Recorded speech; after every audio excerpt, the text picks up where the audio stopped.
Real లైఫ్లో అంటే నాకు ఆల్మోస్ట్ నాకు 11 ఇయర్స్ వచ్చేంత వరకు 11-12 ఇయర్స్ వచ్చేంత వరకు మా అమ్మగారి పుట్టినరోజు తెలియదండి నాకు. నిజంగా అంటే ఆవిడకి తెలియదు. ఓకే. అంటే అప్పట్లో ఆవిడకి డేట్ అది తెలియదు. డేట్ ఏం తెలియదు. జాన్లో పుట్టాను అనే ఒక ఇది అసలు ఆవిడకి తెలియదు. సో ఒక చిన్న యాంగ్జైటీ అన్నమాట. అదేంటి నాకు బర్త్డే అంటే చాలా ఇష్టం అండి. నేను మా ఫ్యామిలీలో అందరు బర్త్డేస్ గుర్తుపెట్టుకుంటాను. నాకు ఇష్టం to wish them to be there. It's celebration because that's a birth.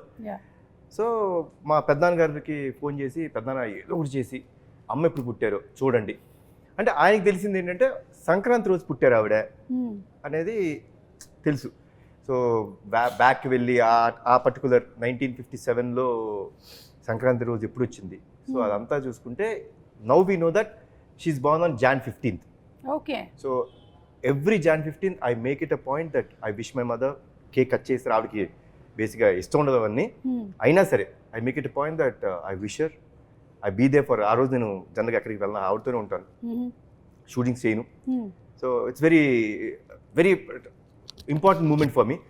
And లక్కీగా నాకు ప్రదీప్ ఈ కథ చెప్పినప్పుడు it had that element. So the film totally revolves around the bonding between mother and son. But ఆ బర్త్డేకి హీరో ఎంత value ఇస్తాడు అంటే అంటే ఏం లేదండి. See my simple fund of life is అమ్మ లేనిదే మనం లేవు.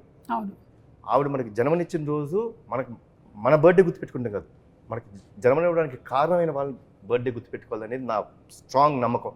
So it revolves around that. It's very close to my heart. I said okay for this film.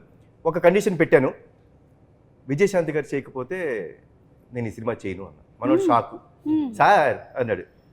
మొహమాటమే లేదు ప్రదీప్, మేడం అమ్మ ఓకే చెప్తేనే మనం ముందుకెళ్దాం, లేదా ప్రాబ్లం ఇంకేమైనా కథ ఉంటే చెప్పు వి విల్ సీ. బికాస్ ఆ కథ విన్నప్పుడు ఆ ఇంటెన్సిటీ ఆవిడ చేస్తేనే కరెక్ట్ అనిపించింది. సో లక్కీలీ అమ్మ ఒప్పుకున్నారు.